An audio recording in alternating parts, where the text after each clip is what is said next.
Hi. So, Apple announced the iPhone 12 this week on Tuesday, and since it's so late after the announcement, as soon as the title sequence is done, I'm just going to jump right into it. I walk to you so I can be close to you. It's really simple if you look at it that way. Alright, so, iPhone 12. So they announced it Tuesday, and it's going to be releasing October 23rd. And so the first big difference is what it looks like. Now, the new iPhone 12 has taken a lot of the same design language from the recent iPad Pro and iPad Air. The same, new, modern-looking shape, but the edges are flat instead of rounded, kind of like they were on the iPhone 4 and the iPhone 5. So that'll be interesting. Here's a picture of what that looks like.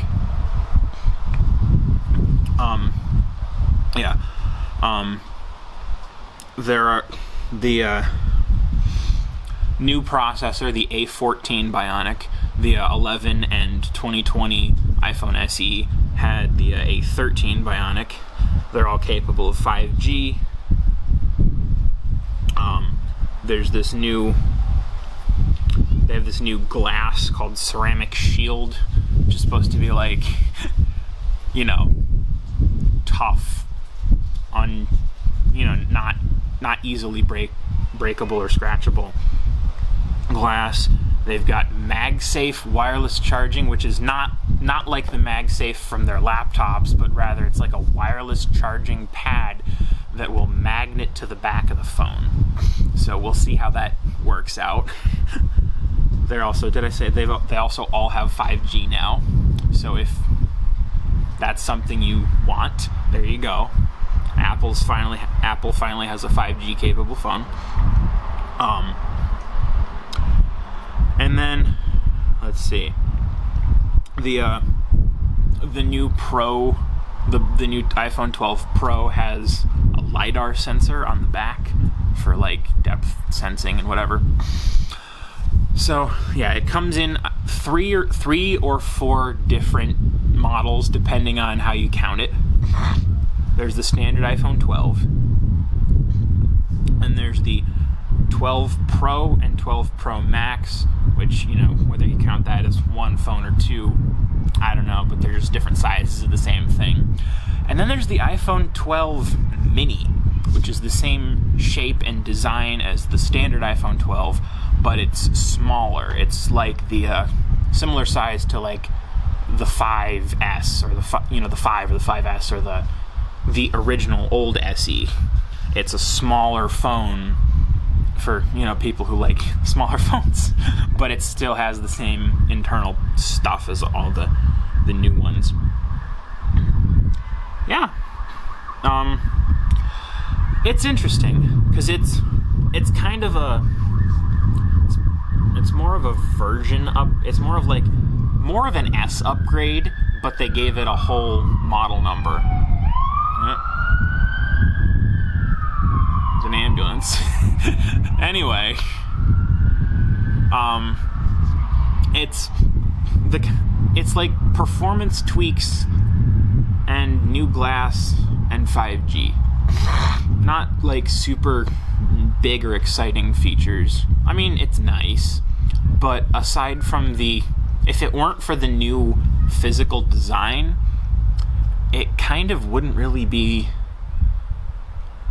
a whole version number upgrade. It would be something that should have been released as an S, as an 11S instead of a 12. Also, to note, the box no longer includes earbuds or the USB wall wart plug. So all you get in the box is the phone and a Lightning to USB-C charging cable. So, because it's USB-C, it won't work with your existing wall wart plugs. So, yeah. I mean, Now, a good number of people who will be buying an iPhone 12 already have earbuds and a charger that they've been using with their old phone, so they should be fine. But for those people who really actually rely on there being headphones and a charging brick, wall charging brick included in the box, yeah, you kind of got... Alright, so now let's get into my recommendations for who I think should buy the new iPhone. And before we get started, a little bit of a disclaimer here. These are just my thoughts, right? I'm not saying you have to follow my recommendations. You don't even have to, you don't have to listen to my recommendations. But this is just my thoughts as a longtime iPhone user. So, who do I think should get this phone and who shouldn't get this phone? If you have anything, if you have the iPhone 10 or newer, including the 2020 iPhone SE, you should not upgrade to the iPhone 12. You have a perfectly functional phone that'll last you several more years. There's not going to be much of a benefit unless you really, really, really need 5G for some reason. You're not going to have a whole lot of a benefit upgrading to the iPhone 12. However, speaking of iPhone SE, if you have the original SE from like however many years ago that was, then I think you should seriously consider upgrading to the iPhone 12 mini. Same size, basically, similar form factor, and a whole lot of new great features.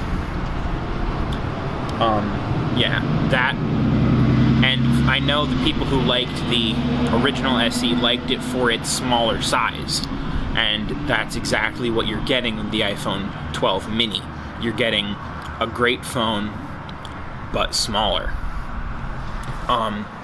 If you have anything from around that era of the original SE or older, you should seriously consider upgrading, right? If you're still rocking a 4 or a 5 or a 6 or a 7 even, then you should at least consider upgrading if you're upgrading to the iPhone 12 if you're in the neighborhood if you're in the market for a new phone.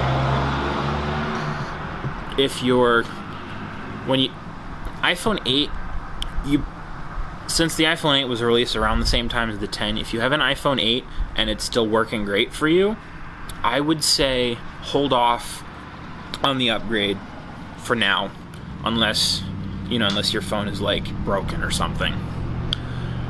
Yeah. So I think those are my recommendations.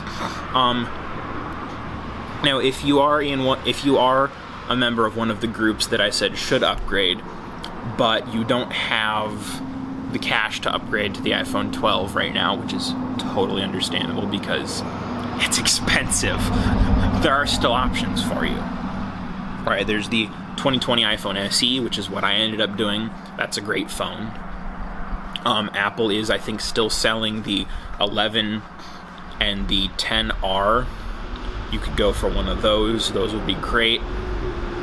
You could look for a used 8 or a used 10. Yeah, any of those would be great options if you want to upgrade but don't have the money for the fancy, shiny new iPhone 12 right now. So, yeah, I think those are my recommendations. Again, take this with as many grains of salt as you think necessary. I'm just one person blabbing my opinions to a camera to put them on the internet. So, why is there just a random shopping cart in this little park thing?